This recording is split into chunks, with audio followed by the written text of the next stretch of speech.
Sorry, Velaquez. I say it correctly. Diego Velaquez. Again, all the artists we learned yesterday, today, and tomorrow are considered master painters or old masters. So a lot of art students right now study these guys, copy their artworks. Diego Velaquez. Guess what nationality he is? Mexican. Mexican, close. Not Mexican. Spanish. So he's actually Spanish Baroque. Spanish Baroque. Spanish Baroque. So we have 2 Dutch Baroque and we'll have 1 Spanish Baroque. Diego Velaquez. Guess if it's classical or romantic. Romantic. Always with Baroque, it's romantic. Oh yeah, he is.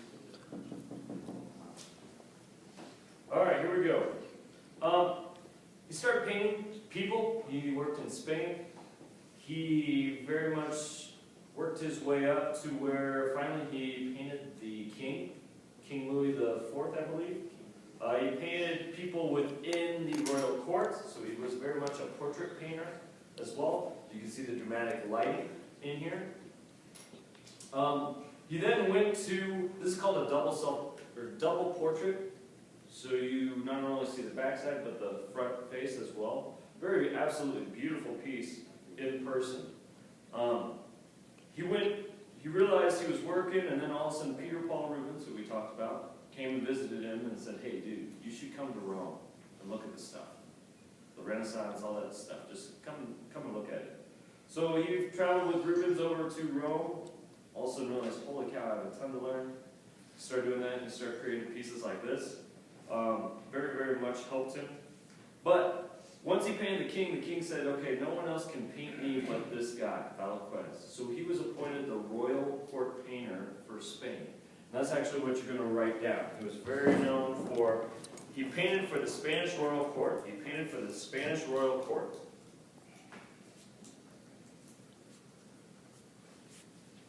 Painted for the Spanish royal court.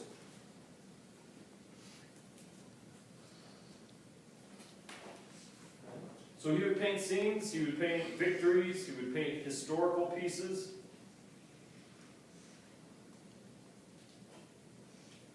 He has, I don't know why people like putting creepy guys in the back, but he's a little creepy guy. I don't even see it. And, Wait, they kind of look like the same guy that was in the picture. yeah, it does kind of look like the same guy. Maybe it's like a mirror or something. I don't know. Kind of weird. So, one thing about him, you have to understand from his paintings, he painted realistically. What you can see here, does this person, even this person, have some weird qualities? He looks old. Okay. We have to understand this. During that time, you wanted your royal line to be true blood, of royal blood. So a lot of times you would be marrying your cousins, and maybe even closer family members. And the line would kind of have people that were, I would say the genetics kind of got off a little bit. And so we can definitely see that from his paintings. He was very realistic, he didn't change them.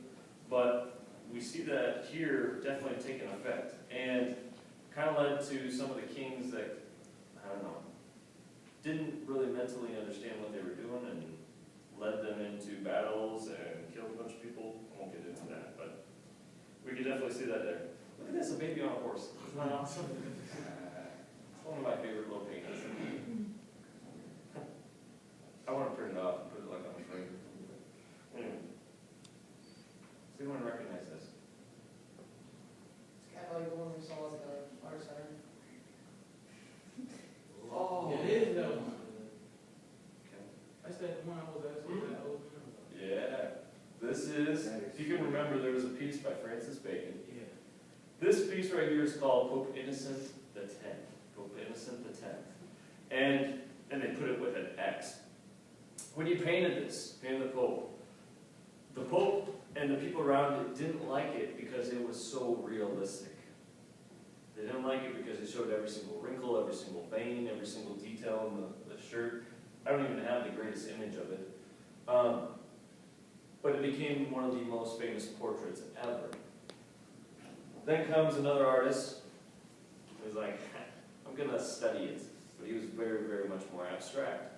And so he has that piece, very, very famous piece, which we have at the Des Moines Arts Center. I don't think you guys probably know how famous that piece is.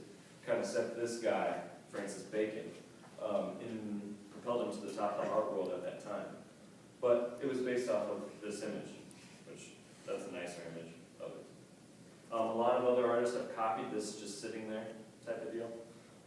Same pose, changed it up, but very, very much kind of connecting the dots here.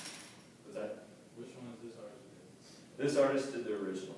Who did The other one was Francis Bacon. He did it in 1950. So this was back in the 1600s, 1680s.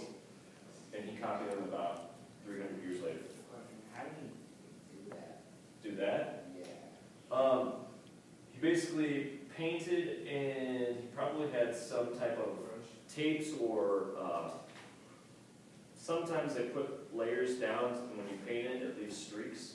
They just peeled it up. Sometimes just brush and let the water run. Watery paint, letting it run down. Sweet. So, we'll get to him. We'll probably get to him this year. This right here, this is actually his most famous painting. One of the reasons why we're not sure what exactly is going on here. I don't know, has anyone ever seen this before? No, you will though. I've seen this on cover of books. I've seen this inside history books. If you notice, we actually have a self-portrait here. We actually see like the back side of the canvas that he's painting because he's probably looking to a mirror of some sort. Yeah, and there's people watching. Like, who are these people watching, or is it in a mirror, or is it a portrait type of deal? Because it almost has a glare as if it's a mirror, as if they're standing here looking at them. And here's the dude, the creeper in the back, going up the stairs. Okay? Why are there so short of people? They actually had dwarves that helped them. They were part of the royal court. So the dwarves would actually help the little children around. There's kind of this dog, this sheepish dog, but they're not really sure what's going on. Makes you keep looking at it, like, what exactly is this? One of his most famous paintings. Again, Diego Velaquez. What year ago we're going to do this image? That we hit everything? Time. Yes. Okay. I haven't had a good way to remember this. I always think of this way though. I always think, what is going on here? And someone said that is a valid question or valid question. I don't know. If you want to write that down, great. If not, you're just going to have to remember Diego. Or you can call the dog Diego. Okay. Where in the world is Carmen Diego? No. It'd be like you're first walking into a door and he's yelling at the dog, go, Diego, go, at the person. Wait, so. Like there's a door, Yeah. like how we're looking at Yeah. the picture. Okay. You're walking in a door and Okay. the dog's looking at you and the painter is saying, go, Diego, go. Go Diego. Done. Okay. We'll go with that. Diego Velaquez. So go Diego, go. Or what's going on here? That's a valid question. Velaquez, Gio. Okay. So that's Diego Velaquez. Very, very famous Spanish painter. What was the time for that one? The what? Time. Time period for that one. He was right around, 1650. 1650. All right, we're going to